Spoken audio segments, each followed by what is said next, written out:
Our experience over many years is that the more people know and understand wildlife species and these cats and their role in the ecosystem, the benefits to humans, and the fact that they really, at the end of the day, don't want anything to do with us. They work very hard to avoid humans and everything that is, related to humans. However, the public in general is, unless we're constantly pushing out information at the public, they tend not to understand the very basics of the fact that they're not at risk, they're not in danger. These animals are really essential to a healthy ecosystem, but they're also essential to public health. Welcome to the Mongabay newscast. I'm your co-host, Mike DiGirolamo, bringing you weekly conversations with experts, authors, scientists, and activists working on the front lines of conservation, shining a light on some of the most pressing issues facing our planet, and holding people in power to account. This podcast is edited on Gadigal land. Today on the newscast, we speak with Zara McDonald, a biologist and founder of the Felidae Conservation Fund, which works on global research and conservation of Felidae species of wildcats. Over the past decade, they launched the Bay Area Bobcat Project, studying bobcats' health and human development's impact on the species.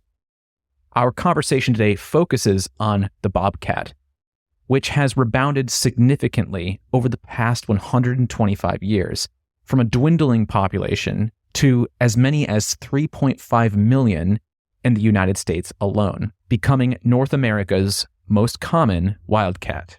McDonald talks about the factors that play into the situation, such as the bobcat's ability to exist at the urban-rural interface due to their intelligent and resourceful nature.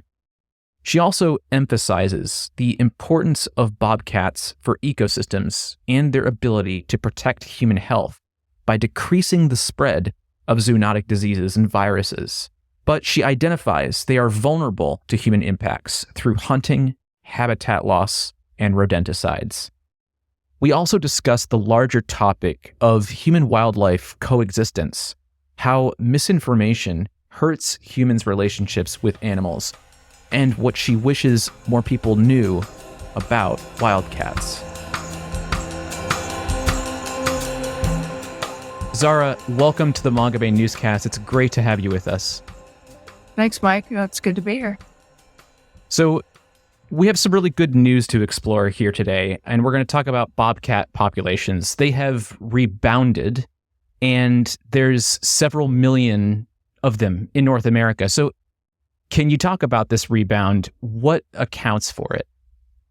Basically, bobcats are, I guess what I would be talking about mostly is from a perspective of California, which is where we work, where we study bobcats. And, urban encroachment throughout the country, especially in areas of California, have fragmented wildlife habitat.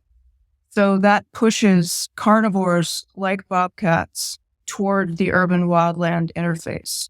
And so what happens when that occurs, which has been happening over many years, is this increases human-wildlife encounters. So this, again, there are multiple reasons there's a downside to that. But, we're going to see conflict. We're going to see conflict from pet attacks, from hobby animal attacks, such as chickens. And otherwise, people have this sort of misdirected fear towards a mesocarnivore, which bobcats are, just a middle-sized carnivore, that's generally misinformed, and they don't really understand the role that bobcats play in ecosystems. But overall, they tend to thrive at the urban edge, which is what we're learning about bobcats. So there are a couple of mesocarnivores that do especially well at the urban wildland interface, and bobcats are one of those animals that can coexist and live alongside humans and benefit humans as well as other wildlife. Thanks for tuning in to listen to the first few minutes of this podcast. To hear the full conversation, find the Mongabay newscast wherever you get your podcasts from, and click subscribe. You can also get each new episode straight to your inbox by subscribing to Mongabay's weekly newsletter at mongabay.com. And if you really want to support us, you can donate to our Patreon at patreon.com/Mongabay. Thanks for listening.